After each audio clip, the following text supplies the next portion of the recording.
ನಮಸ್ಕಾರ ಸ್ನೇಹಿತರೆ. ಈಗ ನಾನು ಹೇಳೋದು ಸಾಮಾನ್ಯ ಮಾತಲ್ಲ. ಇದು ಉತ್ತರಾಯಣದ ಎಚ್ಚರಿಕೆ. ಸೂರ್ಯ ದೇವರು ದಕ್ಷಿಣದಿಂದ ಉತ್ತರಕ್ಕೆ ಚಲಿಸುವ ಈ ಕಾಲದಲ್ಲಿ ಒಂದು ಸಣ್ಣ ತಪ್ಪು ಕೂಡ ನಿಮ್ಮ ಹಣ, ನಿಮ್ಮ ಆರೋಗ್ಯ, ನಿಮ್ಮ ಗೌರವ ಎಲ್ಲವನ್ನು ನಾಶ ಮಾಡಬಹುದು. ನೀವು ದೇವರನ್ನು ನಂಬಿದರೆ ನಂಬಿ ಅಥವಾ ಬಿಡಿ. ಆದರೆ ಉತ್ತರಾಯಣದಲ್ಲಿ ಈ 5 ತಪ್ಪುಗಳನ್ನು ಮಾಡಿದರೆ ನಿಮ್ಮ ಜೀವನದಲ್ಲಿ ಏಕಾಏಕಿ ತಡೆ, ಸಾಲ, ಮನಸ್ಸಿನ ಅಶಾಂತಿ ಶುರುವಾಗುತ್ತದೆ. ಅತ್ಯಂತ ಶಾಕ್ ಆಗುವ ವಿಷಯ ಏನು ಗೊತ್ತಾ? ಈ ತಪ್ಪುಗಳಲ್ಲಿ ಕನಿಷ್ಠ 3 ತಪ್ಪುಗಳನ್ನು 99% ಜನರು ಈಗಾಗಲೇ ಮಾಡುತ್ತಿದ್ದಾರೆ. ಶಾಸ್ತ್ರಗಳಲ್ಲಿ ಸ್ಪಷ್ಟವಾಗಿ ಹೇಳಿರೋ ವಿಷಯ ಇದಾಗಿದೆ. ಆದರೆ ಯೂಟ್ಯೂಬ್ನಲ್ಲಿ ಹೊರಗಡೆ ಕೂಡ ಯಾರು ಧೈರ್ಯವಾಗಿ ಹೇಳುವುದಿಲ್ಲ. ಈ ವಿಡಿಯೋ ಕೊನೆಯವರೆಗೂ ನೋಡಿ, ಏಕೆಂದರೆ 5ನೇ ತಪ್ಪು ನೀವು ಪ್ರತಿದಿನ ತಿಳಿಯದೆ ಮಾಡುತ್ತಿರಬಹುದು. ಈಗಲೇ ಆರಂಭಿಸೋಣ. ಈ ವರ್ಷ ಉತ್ತರಾಯಣದಲ್ಲಿ ಮಾಡಬಾರದ 5 ದೊಡ್ಡ ತಪ್ಪುಗಳು. ತಪ್ಪು 1, ಉತ್ತರಾಯಣದಲ್ಲಿ ಸೂರ್ಯೋದಯದ ನಂತರವೂ ನಿದ್ರೆ ಮಾಡುವುದು. ಉತ್ತರಾಯಣ ಶುರುವಾದ ಮೇಲೆ ಸೂರ್ಯ ದೇವರ ಕಿರಣಗಳು ಸಾಮಾನ್ಯ ದಿನಗಳಿಗಿಂತ 10 ಪಟ್ಟು ಶಕ್ತಿಶಾಲಿ ಆಗಿರುತ್ತವೆ. ಈ ಸಮಯದಲ್ಲಿ ನೀವು ಸೂರ್ಯೋದಯದ ನಂತರವೂ ಮಲಗಿದ್ದರೆ ಅದು ಕೇವಲ ಆಲಸ್ಯ ಅಲ್ಲ, ಅದು ಶಾಸ್ತ್ರ ವಿರೋಧಿ ಕರ್ಮ. ಶಾಸ್ತ್ರಗಳಲ್ಲಿ ಸ್ಪಷ್ಟವಾಗಿ ಹೇಳಲಾಗಿದೆ, ಉತ್ತರಾಯಣ ಕಾಲದಲ್ಲಿ ಸೂರ್ಯೋದಯದ ನಂತರ ನಿದ್ರೆ ಮಾಡುವವನು ತನ್ನ ಭಾಗ್ಯದ ಬಾಗಿಲನ್ನೇ ಮುಚ್ಚಿಕೊಳ್ಳುತ್ತಾನೆ. ಈ ತಪ್ಪಿನಿಂದ ಏನು ಆಗುತ್ತೆ ಗೊತ್ತಾ? ಮೊದಲನೆಯದಾಗಿ, ನೀವು ಎಷ್ಟು ದುಡಿದರೂ ಹಣ ಕೈಯಲ್ಲಿ ಉಳಿಯಲ್ಲ. ಬಂದ ಹಣ ತಕ್ಷಣ ಖರ್ಚಾಗಿ ಹೋಗುತ್ತದೆ. ಎರಡನೆಯದಾಗಿ, ಮನಸ್ಸಿನಲ್ಲಿ ಯಾವಾಗಲೂ ಅನಿಶ್ಚಿತತೆ, ಗೊಂದಲ, ಭಯ. ಸರಿಯಾದ ನಿರ್ಧಾರ ತೆಗೆದುಕೊಳ್ಳೋ ಶಕ್ತಿ ಕಡಿಮೆಯಾಗುತ್ತದೆ. ಮೂರನೆಯದಾಗಿ, ಸೂರ್ಯ ದುರ್ಬಲವಾದರೆ ಸರ್ಕಾರಿ ಕೆಲಸ, ಅಧಿಕಾರಿಗಳ ಸಹಕಾರ, ಗೌರವ, ಹೆಸರು ಎಲ್ಲವೂ ಅಡ್ಡಿಯಾಗುತ್ತವೆ. ಅದರಲ್ಲೂ ಶನಿವಾರ ಮತ್ತು ಭಾನುವಾರ ಇಂದು ಮಲಗಬಹುದು ಅಂತ ಈ ಉತ್ತರಾಯಣದಲ್ಲಿ ಮಲಗೋದು ಅತಿ ದೊಡ್ಡ ತಪ್ಪು. ಇದಕ್ಕೆ ಒಂದು ಚಿಕ್ಕ ಆದರೆ ಶಕ್ತಿಶಾಲಿ ಪರಿಹಾರ ಇದೆ. ಪರಿಹಾರ: ಉತ್ತರಾಯಣದಲ್ಲಿ ಕನಿಷ್ಠ 1 ಭಾನುವಾರವಾದರೂ ಸೂರ್ಯೋದಯಕ್ಕೂ ಮೊದಲು ಎದ್ದು 1 ಲೋಟ ನೀರಿಗೆ ಕೆಂಪು ಹೂ ಅಥವಾ ತುಳಸಿ ಎಲೆ ಹಾಕಿ ಸೂರ್ಯನಿಗೆ ಅರ್ಪಿಸಿ ಮತ್ತು ಈ ಮಂತ್ರವನ್ನು 11 ಬಾರಿ ಜಪಿಸಿ. ಓಂ ಸೂರ್ಯಾಯ ನಮಃ. ಇಷ್ಟು ಮಾಡಿದರೆ ಸೂರ್ಯ ದೋಷ ಶಮನವಾಗಿ ನಿಧಾನವಾಗಿ ಹಣ, ಆರೋಗ್ಯ, ಆತ್ಮವಿಶ್ವಾಸ 3 ಬಲವಾಗುತ್ತವೆ. ತಪ್ಪು 2, ಉತ್ತರಾಯಣದಲ್ಲಿ ದಕ್ಷಿಣ ದಿಕ್ಕಿಗೆ ತಲೆ ಹಾಕಿ ಮಲಗುವುದು. ಬಹಳ ಜನರಿಗೆ ಗೊತ್ತೇ ಇಲ್ಲ, ಆದರೆ ಉತ್ತರಾಯಣದಲ್ಲಿ ಮಲಗುವ ದಿಕ್ಕು ನಿಮ್ಮ ಜೀವನದ ದಿಕ್ಕನ್ನೇ ಬದಲಾಯಿಸುತ್ತದೆ. ಉತ್ತರಾಯಣದಲ್ಲಿ ಸೂರ್ಯ ದೇವರು ಉತ್ತರ ದಿಕ್ಕಿನಲ್ಲಿ ತನ್ನ ಶಕ್ತಿಯನ್ನು ಬಿಡುಗಡೆ ಮಾಡುತ್ತಾರೆ. ಈ ಸಮಯದಲ್ಲಿ ನೀವು ದಕ್ಷಿಣ ದಿಕ್ಕಿಗೆ ತಲೆ ಹಾಕಿ ಮಲಗಿದರೆ ಅದು ಸೂರ್ಯ ಶಕ್ತಿಗೆ ವಿರುದ್ಧವಾಗಿ ಮಲಗಿದಂತೆ. ವಾಸ್ತುಶಾಸ್ತ್ರದಲ್ಲಿ ಇದನ್ನು ಶಕ್ತಿ ವಿರೋಧ ಸ್ಥಿತಿ ಅಂತ ಕರೆಯುತ್ತಾರೆ. ಈ ತಪ್ಪಿನಿಂದ ಆಗುವ ಪರಿಣಾಮಗಳು ಗಮನಿಸಿ. ಮೊದಲನೆಯದು, ಬೆಳಗ್ಗೆ ಎದ್ದಾಗಲೇ ಮನಸ್ಸು ಭಾರವಾಗಿ ಕಾಣಿಸುತ್ತದೆ. ಯಾವುದೋ ಅಜ್ಞಾತ ಭಯ, ಅಶಾಂತಿ. ಎರಡನೆಯದು, ಮನೆಯಲ್ಲೇ ಇದ್ದರೂ ಸಂತೋಷ ಅನ್ನಿಸೋದಿಲ್ಲ. ಪತಿ ಪತ್ನಿ ಕಲಹ, ಮಕ್ಕಳು ಮಾತು ಕೇಳುವುದಿಲ್ಲ. ಮೂರನೆಯದು, ಹಣ ಬರ್ತಿದೆ ಅನಿಸುತ್ತದೆ, ಆದರೆ ನಿಲ್ಲುವುದೇ ಇಲ್ಲ. ಅನಗತ್ಯ ಖರ್ಚು, ಸಾಲ ಹೆಚ್ಚಾಗುತ್ತದೆ. ಇದು ಯಾಕೆ ಗೊತ್ತಾ? ಭೂಮಿಯ ಚುಂಬಕೀಯ ಶಕ್ತಿ ಉತ್ತರ ದಕ್ಷಿಣ ದಿಕ್ಕಿನಲ್ಲಿ ಹರಿಯುತ್ತದೆ. ನೀವು ದಕ್ಷಿಣಕ್ಕೆ ತಲೆ ಹಾಕಿದಾಗ ನಿಮ್ಮ ದೇಹದ ಶಕ್ತಿ ಭೂಮಿಯ ಶಕ್ತಿಗೆ ತೀವ್ರವಾಗಿ ತಾಗಿಕೊಳ್ಳುತ್ತದೆ.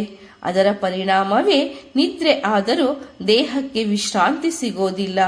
ಉತ್ತರಾಯಣದಲ್ಲಿ ಸರಿಯಾದ ಮಲಗುವ ದಿಕ್ಕು: ಪೂರ್ವಕ್ಕೆ ತಲೆ ಆರೋಗ್ಯ ಮತ್ತು ಬುದ್ಧಿ, ಉತ್ತರಕ್ಕೆ ತಲೆ ಹಣ ಮತ್ತು ಅವಕಾಶಗಳು, ದಕ್ಷಿಣಕ್ಕೆ ತಲೆ ಉತ್ತರಾಯಣದಲ್ಲಿ ಸಾಧ್ಯವಾದಷ್ಟು ತಪ್ಪಿಸಬೇಕು.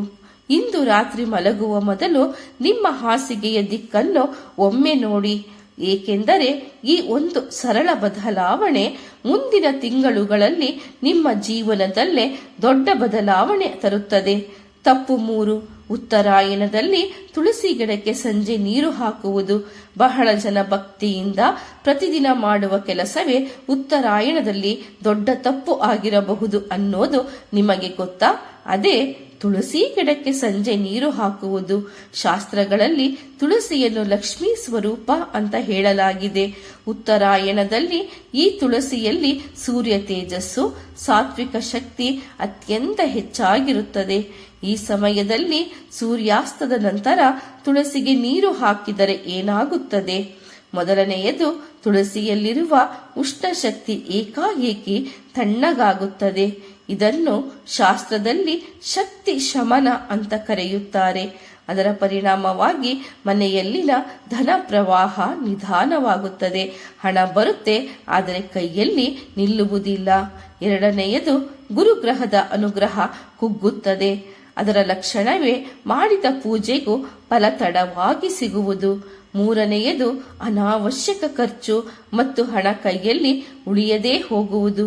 ಅದರಲ್ಲೂ ಗಮನಿಸಿ, ಶುಕ್ರವಾರ ಅಥವಾ ಭಾನುವಾರ ಸಂಜೆ ತುಳಸಿಗೆ ನೀರು ಹಾಕಿದರೆ ಈ ಪರಿಣಾಮ ಇನ್ನೂ ಹೆಚ್ಚಾಗುತ್ತದೆ.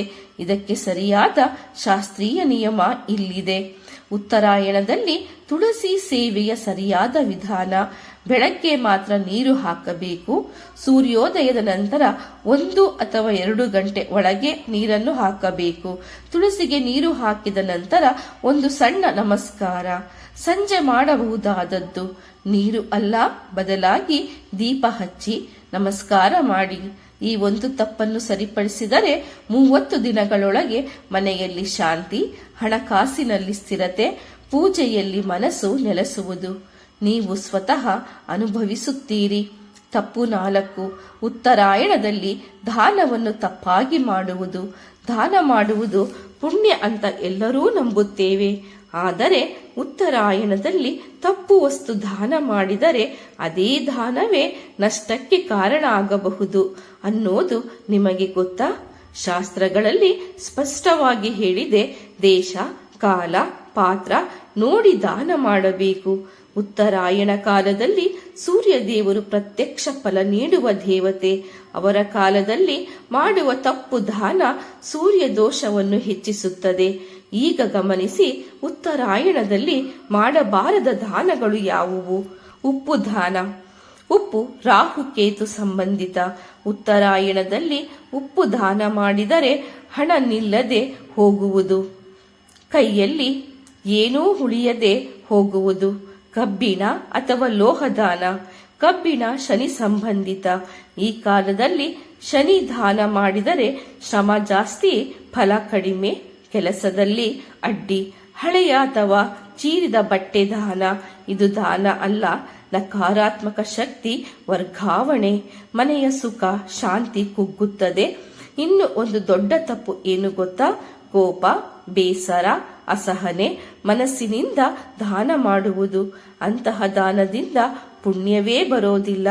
ಹಾಗಾದರೆ ಉತ್ತರಾಯಣದಲ್ಲಿ ಸರಿಯಾದ ದಾನ ಯಾವುದು? ಶ್ರೇಷ್ಠ ದಾನಗಳು ಗೋಧಿ ಅಥವಾ ಅಕ್ಕಿ, ಬೆಲ್ಲ, ಜೇನು, ಕೆಂಪು ಬಟ್ಟೆ, ತಾಮ್ರ ಪಾತ್ರೆ. ವಿಶೇಷವಾಗಿ ಭಾನುವಾರ ದಾನ ಮಾಡಿದರೆ ಸೂರ್ಯನ ಅನುಗ್ರಹ ಬೇಗ ದೊರೆಯುತ್ತದೆ. ದಾನ ಮಾಡುವ ಮೊದಲು ಒಂದು ಸಾಲು ಹೇಳಿ, ಇದಂ ಸೂರ್ಯಾಯ ನಮಃ. ಈ ಒಂದು ವಾಕ್ಯ ನಿಮ್ಮ ದಾನವನ್ನು ನಷ್ಟದಿಂದ ಪುಣ್ಯಕ್ಕೆ ಪರಿವರ್ತಿಸುತ್ತದೆ. ಈ ತಪ್ಪನ್ನು ಸರಿಪಡಿಸಿದರೆ ಉತ್ತರಾಯಣ ಮುಗಿಯುವಷ್ಟರಲ್ಲಿ ಹಣಕಾಸಿನ ಅಡ್ಡಿಗಳು ಕಡಿಮೆಯಾಗುತ್ತವೆ, ಶ್ರಮಕ್ಕೆ ಫಲ ಕಾಣಿಸುತ್ತದೆ, ಮನಸ್ಸಿಗೆ ಶಾಂತಿ ಬರುತ್ತದೆ. ತಪ್ಪು 5, ಉತ್ತರಾಯಣದಲ್ಲಿ ಸೂರ್ಯ ದೇವರನ್ನು ನಿರ್ಲಕ್ಷ್ಯ ಮಾಡುವುದು.